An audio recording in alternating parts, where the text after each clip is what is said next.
dark out tonight, but the stars are glittering. That's what I've always loved about this place. We are so close to the sky that the stars glitter bright on a clear night. And tonight's a clear one. There's been a lot going on here lately. I think people are finally afraid to go out at night. Isn't that just something? There's been some happenings around town, politics and things that I've only heard through the grapevine, whispers that stir other thoughts in the back of my mind. People that have broadcasted here, they were always proud to be on the show. They made it. I always thought this show was a little weird when I moved into town. I'm not exactly from here, actually at all.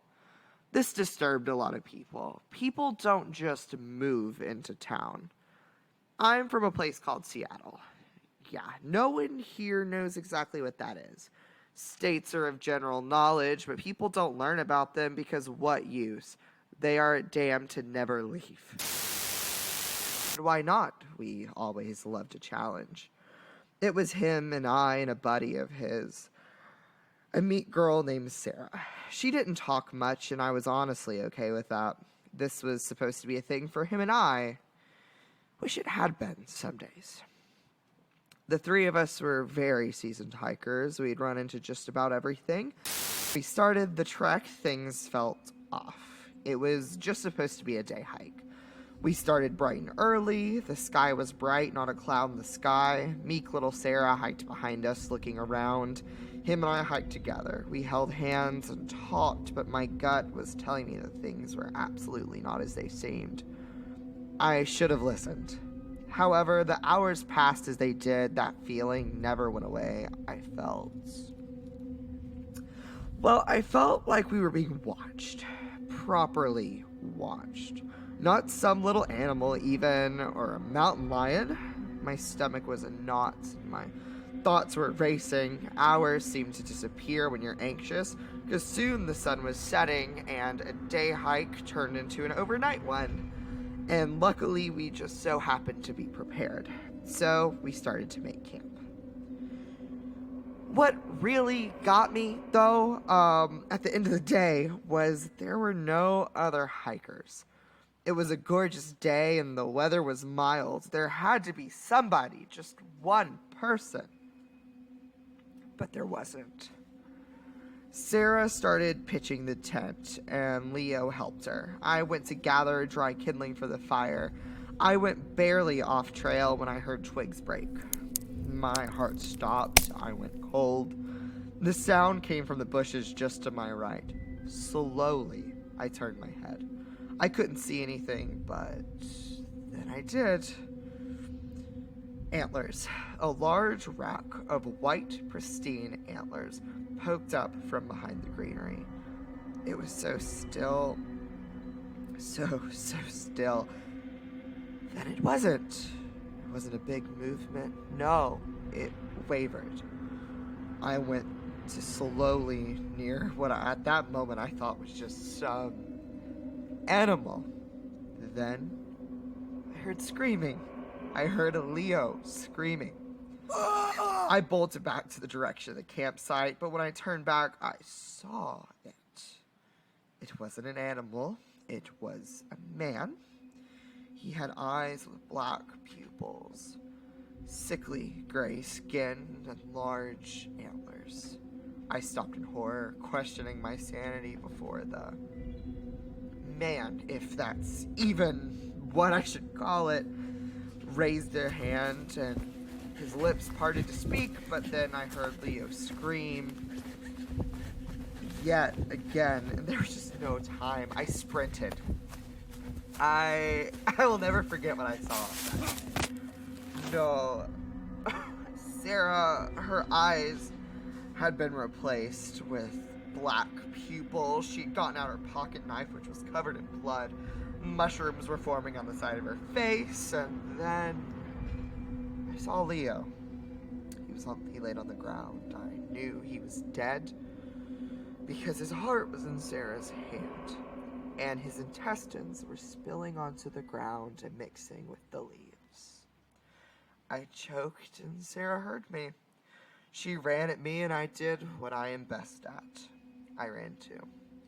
I sprinted off trail, tears slid down my face. I prayed to any god that would listen, that this was just a sick dream. Sometimes I still pray for that.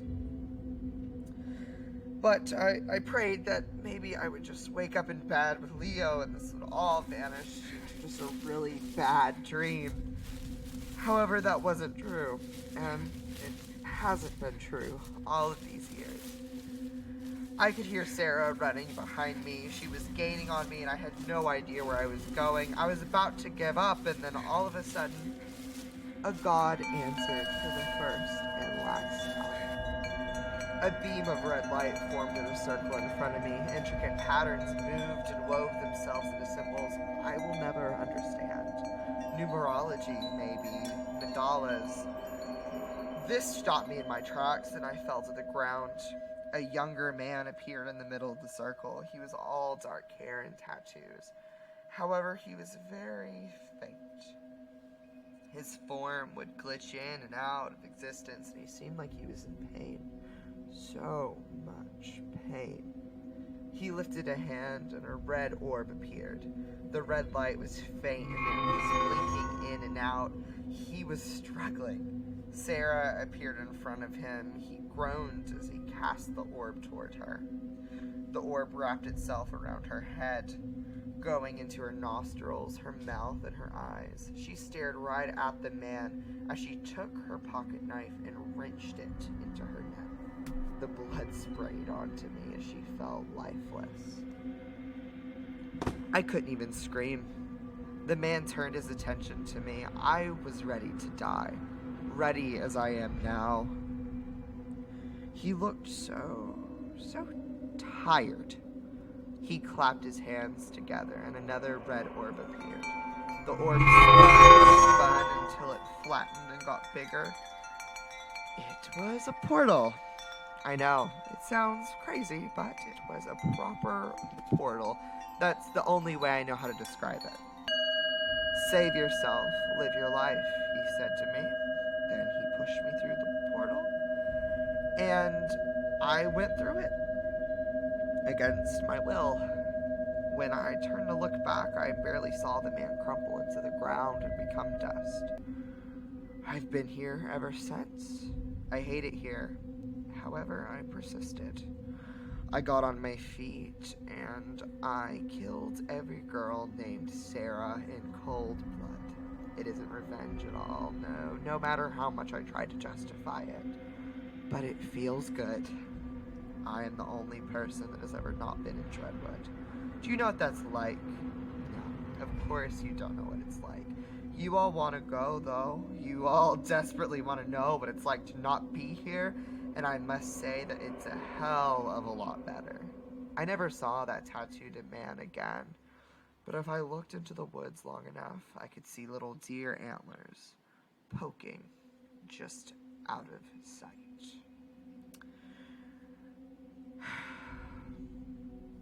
So this is it. My trail name is Sliced Beet, and I really think that that's just how I should go. And I must say that I am really excited to see Leo again.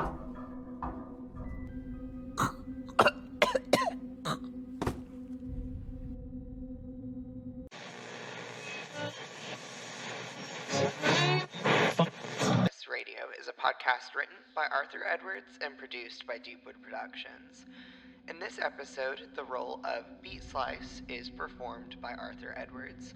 You can find Dreadwood on the web over on Twitter at Radio Dreadwood, on Instagram at Dreadwood Press Radio, or you can find our website at deepwoodproductions.com. We also have merch and a Patreon, and you can find all of that on deepwoodproductions.com as well. Thank you so much for listening, and hey, stay safe out there. Until next time.